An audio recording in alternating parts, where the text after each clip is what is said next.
Good evening, dear Sangha.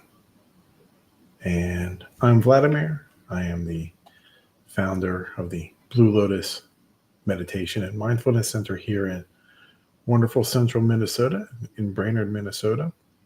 And I'm very delighted to have you join us again for our bi-weekly live stream, our Dharma talk, guided meditation, and just a wonderful way for us to continue to support and develop our Dharma heart, our Dharma-centered being, our bodhicitta, our bodhisattva for all of our friends and for the community as a whole, right? And developing ourselves with the positivity and the love and the kindness that we all really need to nurture and develop within ourselves so that we can have a more loving and embracing community. So welcome once again. Today is December 11th. It's 6 p.m. here in the Central Time Zone.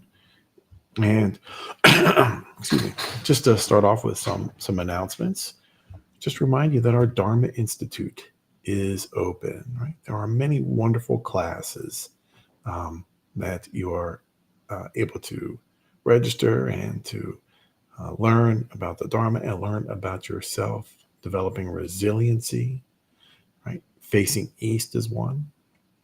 How we can support those nurturing qualities that really develop and foster that sense of well-being that is really necessary in this challenging world that we seem to be more and more indulged with or inundated with.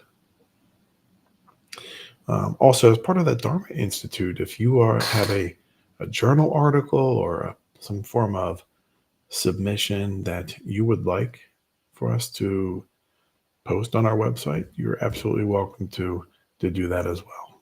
There is a link in our descriptions below that will take you to our Dharma Center, Dharma Institute, our weekly sanghas. Don't forget to stop by and register for our healing sanghas, our veteran sangha, new beginning sangha, rainbow sangha, a welcoming sangha, and a sangha specifically for our teenage practitioners every week. Right? These sanghas are every week for about an hour, and there's no charge. Right? There's no fee. It's hard to truly help those and make those connections with others if there's a price point. So we offer that freely for development. And speaking of development and donations, right? We always are pleased to accept your generosity, and remembering that donating supports you as well as it does support us, right? It's important because it also helps you earn merit, right? Helps you earn merit as well. And it helps others, right? Like our sanghas, for example, that I just mentioned, right? It helps keep those programs, functioning, helps with our teenage retreat for our teens in the summertime so that they can experience the benefits of mindfulness as well. And then as an added bonus, or two added bonuses as well that I think about it,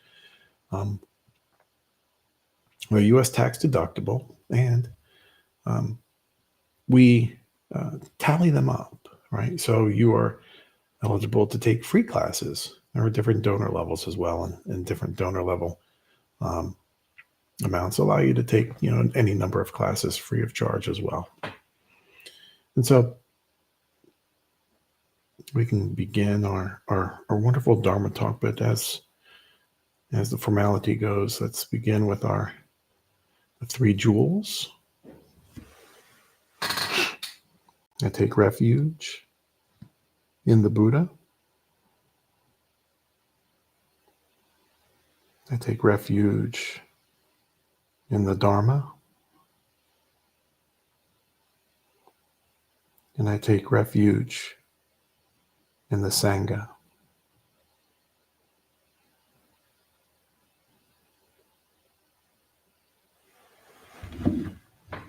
Wonderful. So tonight's topic for our Dharma talk is on attachment, ego, and suffering. And we can often find how those, even without knowing the Dharma, that just general experiences, we know that ego certainly gets in the way of our fulfillment of joy, our helping others as well, because we're attached to that ego, right? So talk about that tonight, but let's do a nice, wonderful guided meditation on letting go of ego.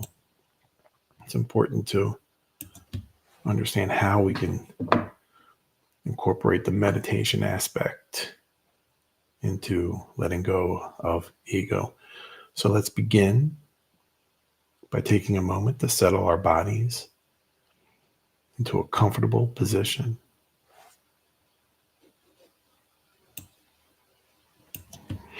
You may close your eyes or keep them open slightly with a soft focus, looking downward, a few feet in front of you, if you choose.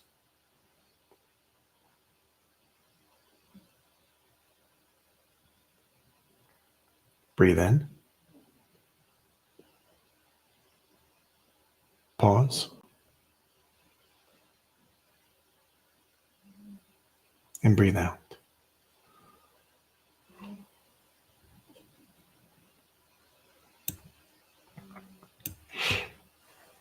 You're warmly invited to allow a half smile to rest on your face as well.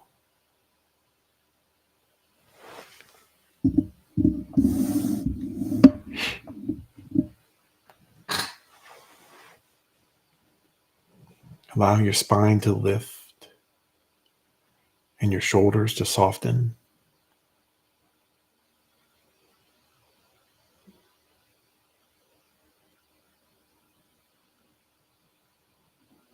And soften your belly as you continue settling in.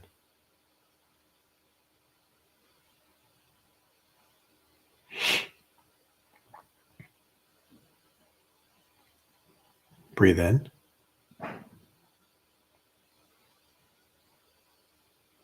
Pause.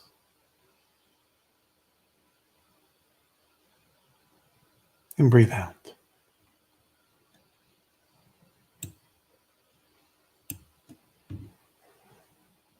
And let's meditate on letting go of ego.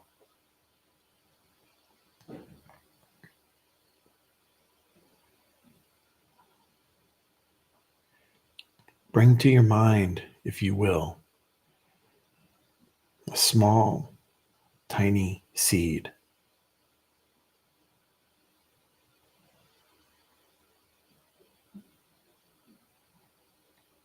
Maybe it's a pine tree seed.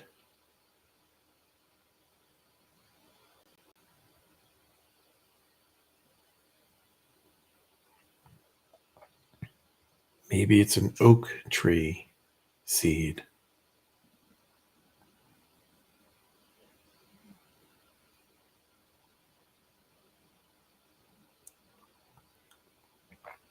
Or perhaps even a maple or an aspen tree seed.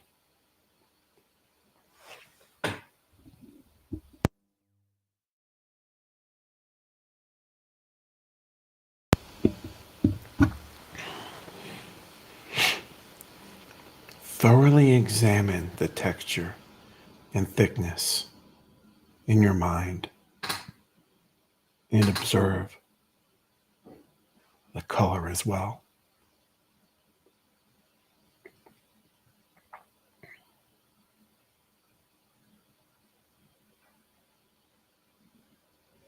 And you know that given the right environment, the seed will be able to grow from something so small into something so grand.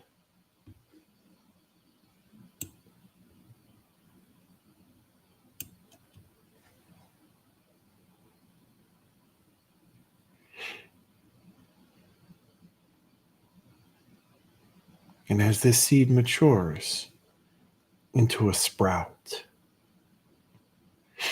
and then into a seedling, and then into a sapling, it eventually matures into a tree,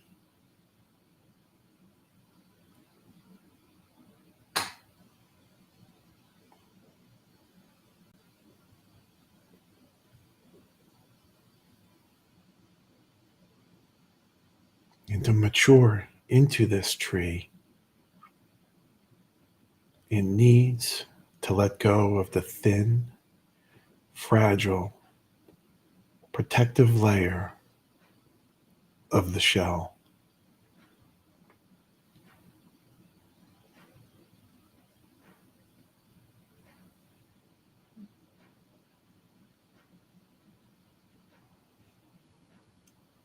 Without shedding its shell, the potential tree inside would rot away.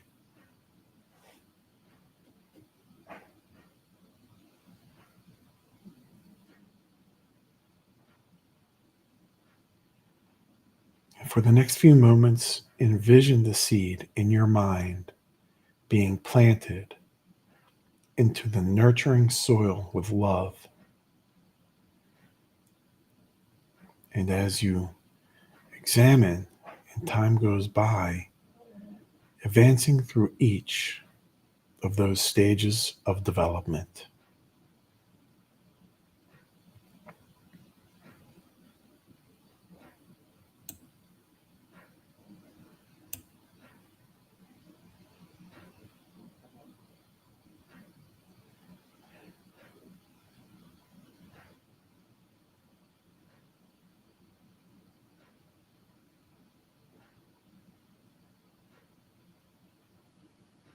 And as this tree is maturing in your mind, notice the benefits it offers its surroundings.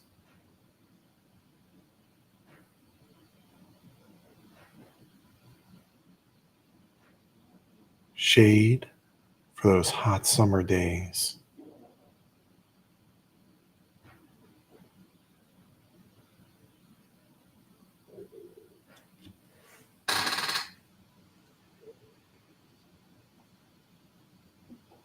A windbreak for those strong wind gusts that may damage your home.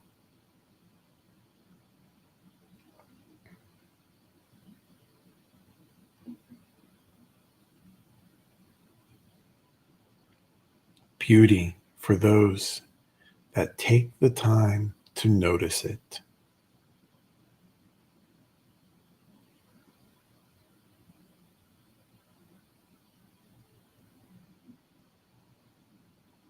A safe home for animals like birds and squirrels.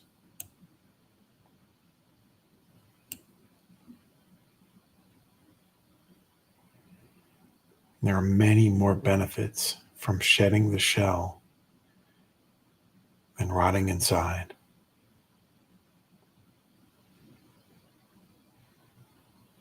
Breathe in.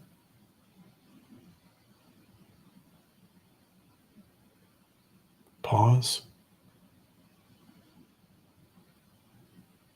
And breathe out.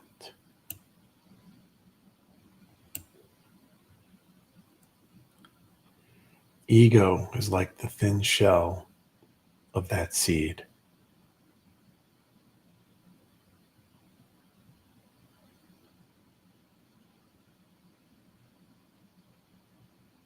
It may seem comfortable and safe, but eventually we too will rot inside.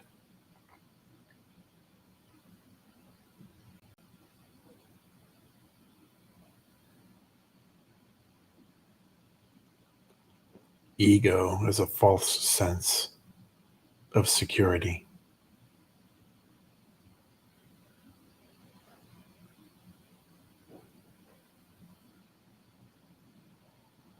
Ego is a false sense of self.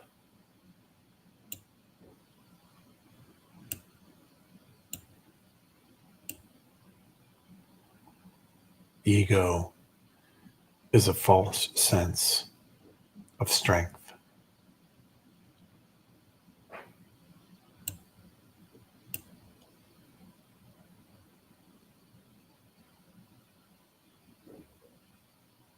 In order to grow, we must let go of our ego and warmly embrace the beauty and uncertainty that comes with growth.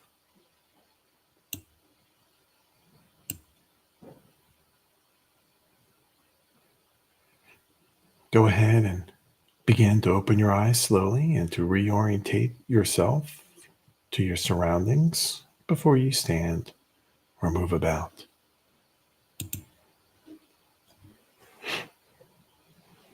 Nice.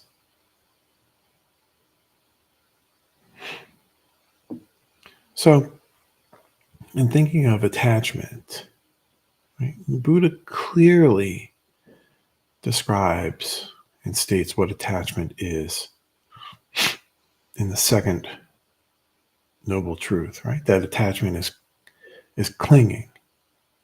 And the clinging is the cause of suffering.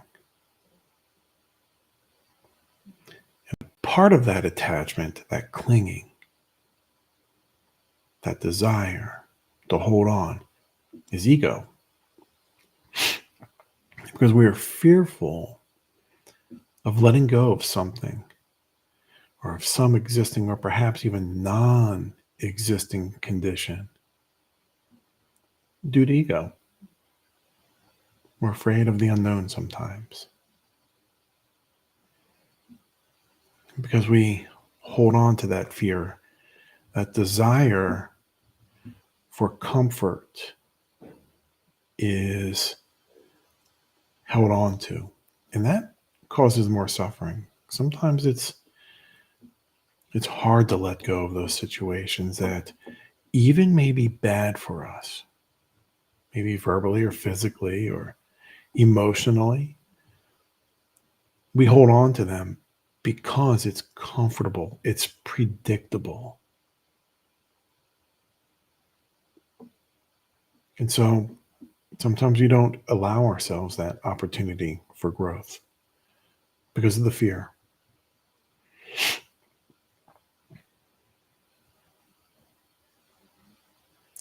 And so when we hold on to that fear, that uncertainty of what the future may bring, that keeps us where we are. And just like in that meditation from a few moments ago, what happened to that seed that wasn't nurtured, that did not shed its shell, its dry husk of a shell, that container? It ended up rotting on the inside. And it's not to say that people that you may necessarily rot or decompose inside as a result.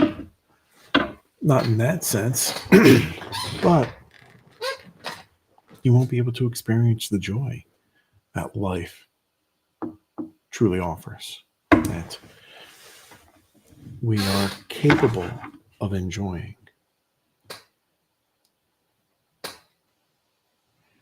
And so the second noble truth has a lot to do with ego. So, what is ego? We use that word a lot. A lot of times we just think of ego as being arrogant. Oh, a person's got a lot of ego.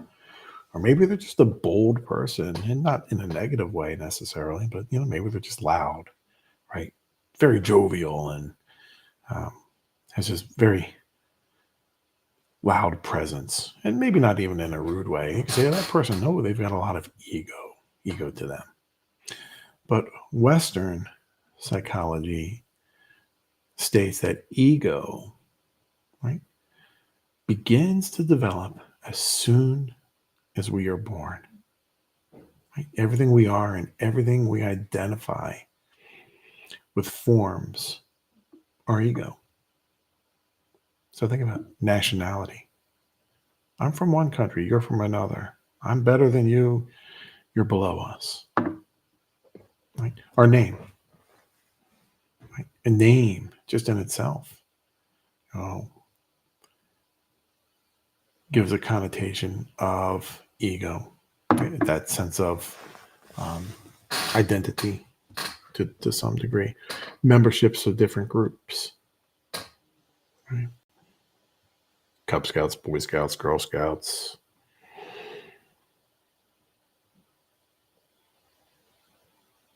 Future Farmers of America, any kind of group, right, can instill that sense of ego.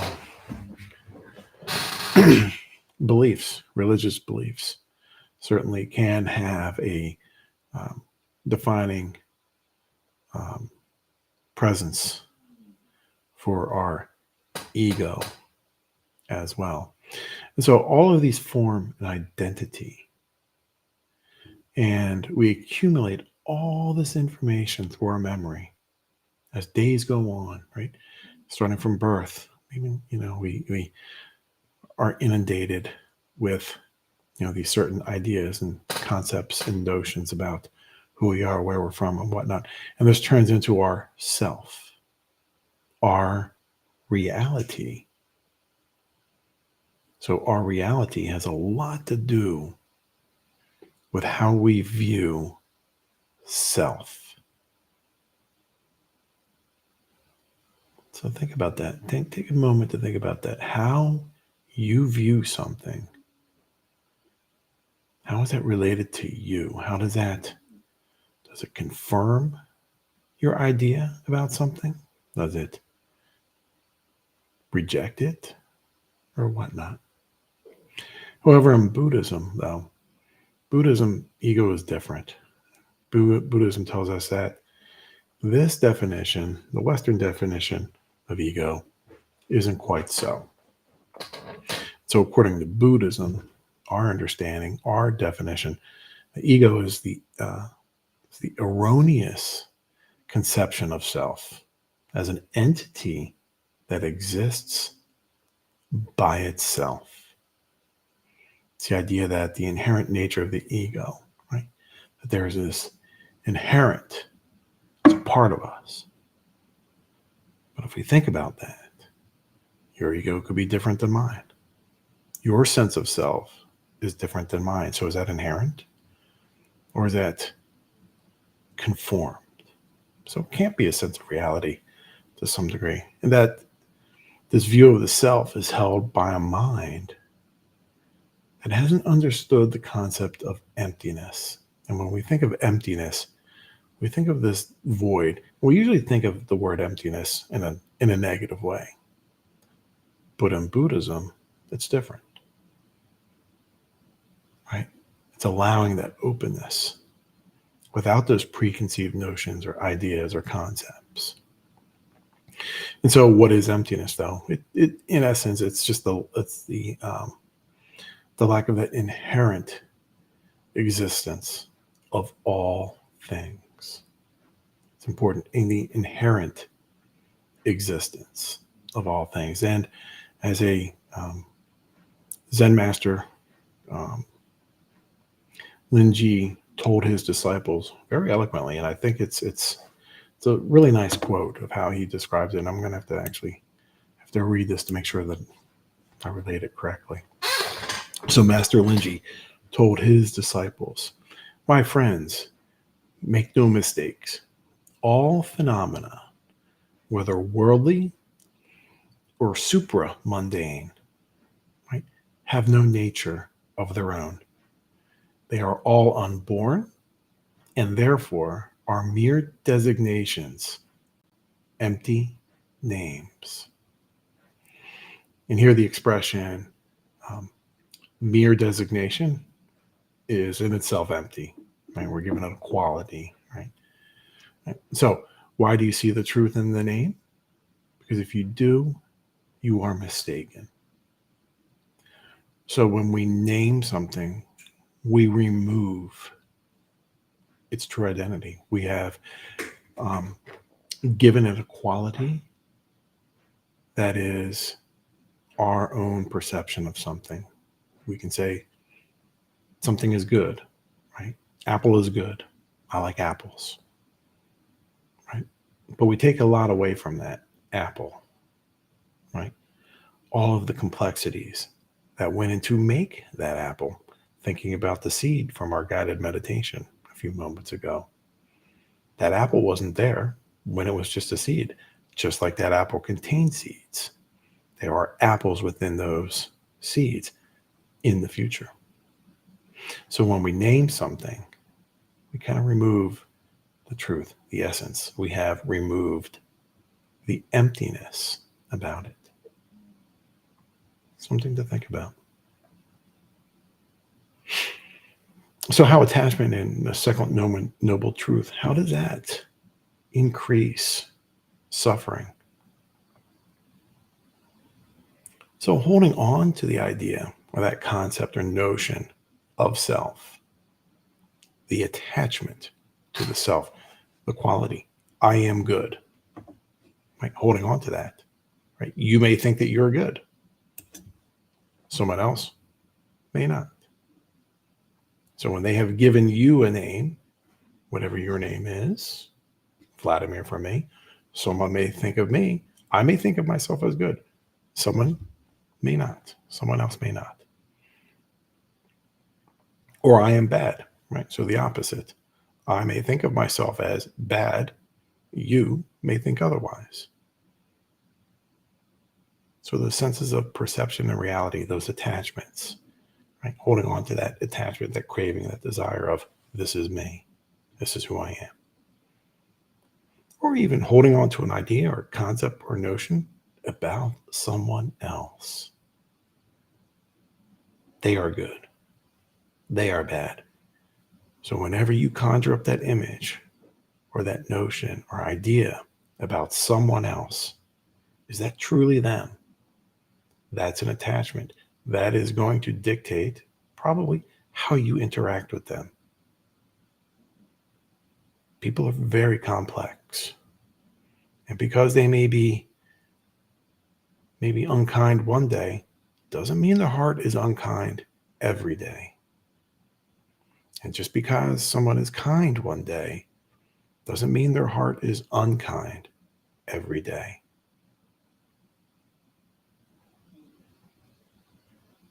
And so those notions of attachment, right? We hold on to those ideas. Or even holding on to the idea, concept, or a notion about an object or a circumstance. Snakes, right? Snakes is a good one, right? Are they good or bad? We may have an idea that, oh, snakes are bad, but they perform a necessary function, right? Even venomous snakes, right? Or spiders, or your monthly bill, right? Your rent bill or mortgage, or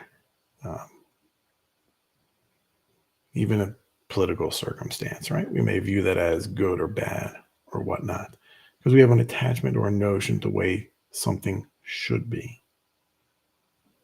And that removes our understanding of it. Once we've given it that name, kind of take away a lot of those important qualities. We've given it a sense of reality when it may not be necessarily, and may not necessarily be that particular reality. So how may we skillfully recognize ego to decreasing our suffering or even the suffering of others, right? Perhaps we may be acting fearful. Right? I'm afraid to try something new. I'm afraid to speak publicly in front of a large audience. That may be, but that could be the shell that's holding you back from growth, from understanding, from meeting somebody new who may serve a beneficial service to you. You never know. Maybe we're vengeful. Somebody wronged us. right? So we feel that we have to strike back and maybe get some type of revenge. That's ego. Let it go. Right? When we water our ego, especially in a negative fashion, right? What happens when you water something? Right? If you water roses, you get roses. If you water weeds, you get weeds. So it's best to just pluck that weed. Let it go. You're still here. You're still alive. And know that they are suffering too, because what happens when you get back at them? Then that cycle just continues. And it's back and forth, back and forth. That's not going to decrease suffering in any way. Perhaps we may compromise our values for someone else. Maybe we know something is wrong, but you do it anyway, right? You do it anyway because perhaps you want to just make them feel happy, but it doesn't nurture you. It doesn't nurture your well-being in your own development. It's not developing your Dharma heart because you compromise your own values. Perhaps you even engage in risky behavior just to be liked or to prove something to yourself. Skydiving, right? That thrill of skydiving. It's kind of risky behavior, right? Tightrope walking. Can't say I've ever done that one. Can't say I've done skydiving either. But there's other risky behaviors as well that aren't so flamboyant as those two. It could be, can I get away with pocketing, stealing something? Is that worth it? That's risky behavior, right? Peer pressure, falling into peer pressure. Teenagers aren't the only ones who get the experience of peer pressure. Adults do as well, right? Conforming to what others do because, well, you want to be liked, right? So, and that also kind of goes back to with compromising your values. You may know it's wrong, but maybe you do it because it's, well, everybody else is doing it, right? Your Dharma heart, your actions are what sets you apart as mindfulness practitioners.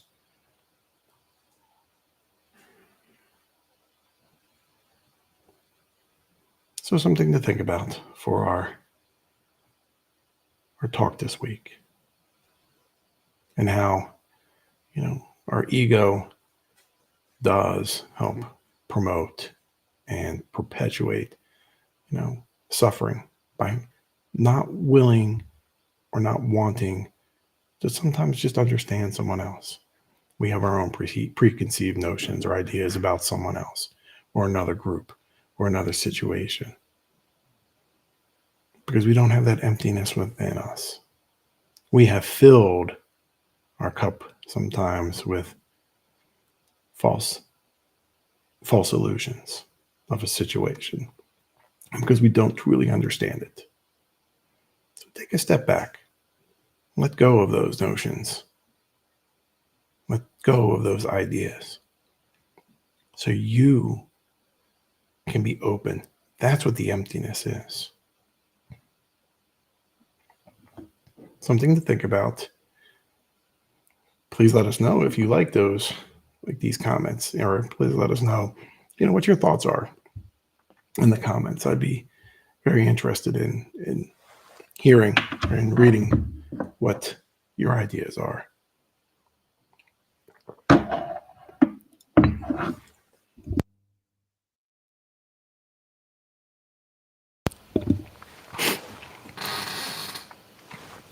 So that's it. with the 3 jewels.